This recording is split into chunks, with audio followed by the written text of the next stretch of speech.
Assalamualaikum warahmatullahi wabarakatuh. Halo semuanya, selamat datang di channel YouTube ini. Di sini kami sedang memenuhi tugas mata kuliah kalkulus 1. Dan di sini kami akan mempresentasikan materi tentang aplikasi turunan. Sebelumnya, izin memperkenalkan diri. Di sini ada Muhammad Altaf Ramasepia Perkasa dengan nomor NPM 2076080 dan saya sendiri Renaldi Aksel Siaban dengan nomor NPM 2076088. Untuk pertama, di sini ada dalil L'Hopital. Dalil ini menyebutkan dalam kondisi tertentu. Limit dari fungsi pembagian fx per gx dapat diselesaikan dengan prinsip turunan. Maka jika dalam perhitungan limit menghasilkan 0 per 0 atau limit x menuju c fx per gx sama dengan fc per gc sama dengan 0 per 0. Dapat kita selesaikan dengan prinsip turunan menjadi limit x menuju c fx per gx sama dengan limit x menuju c f aksen x per g aksen x sama dengan f aksen c per g aksen c. Dengan f aksen c per g aksen c sama dengan tidak dari 0 per 0. Selanjutnya ada titik ekstrim.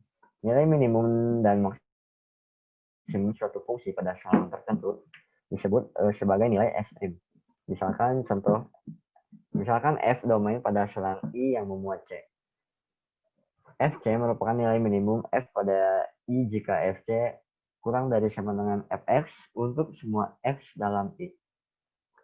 Fc merupakan nilai maksimum f pada I jika Fc lebih dari sama dengan Fx untuk semua x dalam I. Fc adalah nilai ekstrim pada I jika ia nilai maksimum atau nilai minimum.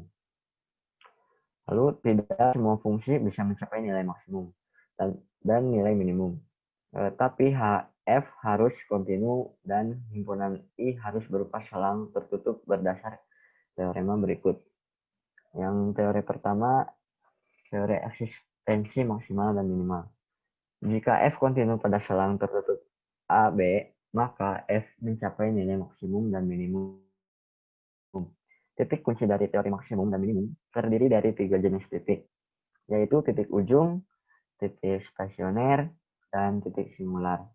Kemudian disebut titik kritis fungsi, yaitu sembarang titik dalam daerah asal fungsi yang termasuk salah satu dari 3 tipe titik kunci tersebut. Untuk selanjutnya saya persilakan kepada Muhammad Altaf untuk melanjutkan materi. Baik, Assalamualaikum warahmatullahi wabarakatuh. Sebelumnya, saya di sini akan melanjutkan materi yang sebelumnya dijelaskan oleh rekan saya. Sebelumnya, perkenalkan nama saya Muhammad Altaf Paramasta Perkasa dengan NPM 207006080. Di sini nih ada teorema B, teorema titik kritis. Misalkan F didefinisikan pada selang I yang memuat titik C. Jika FC adalah titik ekstrim, maka C haruslah suatu titik kritis, yaitu C berupa salah satu yang pertama titik ujung dari 1, B titik stasioner dari F dengan F aksen C sama dengan 0. Yang ketiga, titik similar dari F dengan F aksen C tidak ada. Sederhananya, langkah menghitung nilai maksimum atau minimum suatu fungsi kontinu F pada selang tertutup I adalah yang pertama, langkah 1, cari titik-titik kritis dari F pada 1. Yang kedua, langkah 2, hitung F pada tiap titik kritis. Yang terbesar adalah nilai maksimum dan yang terkecil adalah nilai minimum. Selanjutnya di sini ada contoh soal. Cari nilai maksimum dan minimum dari fx sama dengan x kuadrat ditambah 6x tambah 5 pada interval minus 4 dan 0. Jawabannya, turunan dari fx adalah f aksen x sama dengan 2x tambah 6. Titik kritis dari fx adalah penyelesaian dari persamaan f aksen x sama dengan 2x tambah 6 sama dengan 0 dikali setengah. X tambah 3 sama dengan 0. X sama dengan min 3. Nilai yang menghasilkan ekstrim adalah fx sama dengan min 4, min 3, dan 0. F min 4 sama dengan min 4 kuadrat ditambah 6, min 4 ditambah 5 sama dengan minus 3. F min 3 sama dengan min 3 pangkat 2 ditambah 6, min 3 ditambah 5 sama dengan minus 4. Kemudian F0 sama dengan 0 pangkat 2 ditambah 6, 0, ditambah 5 sama dengan 5. Jadi nilai maksimum adalah 5 dicapai pada F0 dan nilai minimum adalah minus 4 didapat dari F-3. Selanjutnya di sini ada grafik fungsi. Suatu fungsi tidak harus memiliki nilai minimum atau maksimum pada selang tertentu. Sebagai contoh pada gambar 1 dan 2 di atas, kita dapat melihat bahwa fungsi f(x) sama dengan x pangkat 2 ditambah 1 memiliki minimum dan maksimum pada selang tutup minus 2, minus 1, dan 2, tetapi tidak memiliki maksimum pada selang terbuka minus 1 dan 2. Pada gambar 3, kita tahu kekontinuan dapat mempengaruhi keberadaan nilai ekstrim pada suatu selang. Hal ini menghasilkan teorema A dan B yang sudah dibahas sebelumnya.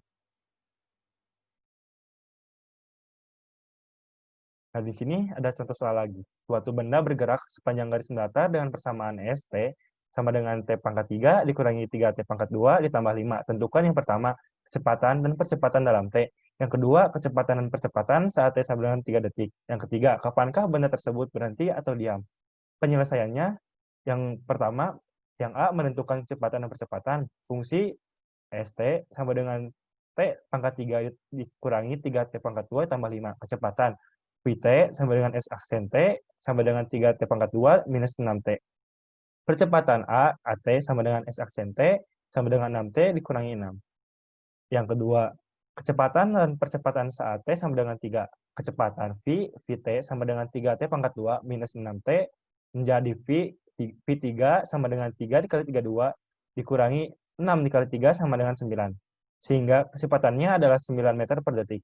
Percepatan AT sama dengan S aksen T sama dengan 6T kurangi 6 menjadi A3 sama dengan 6 kali 3 dikurangi 6 sama dengan 12. Sehingga percepatannya adalah 12 meter per detik kuadrat. Yang ketiga, benda akan berhenti ketika kecepatannya 0. Vt sama dengan 0 menjadi 3T pangkat 2 dikurangi 6T sama dengan 0 menjadi 3T, T min 2 sama dengan 0 menjadi T sama dengan 0 Vt sama dengan 2. Jadi, benda berhenti atau diam pada saat T sama dengan 2 detik.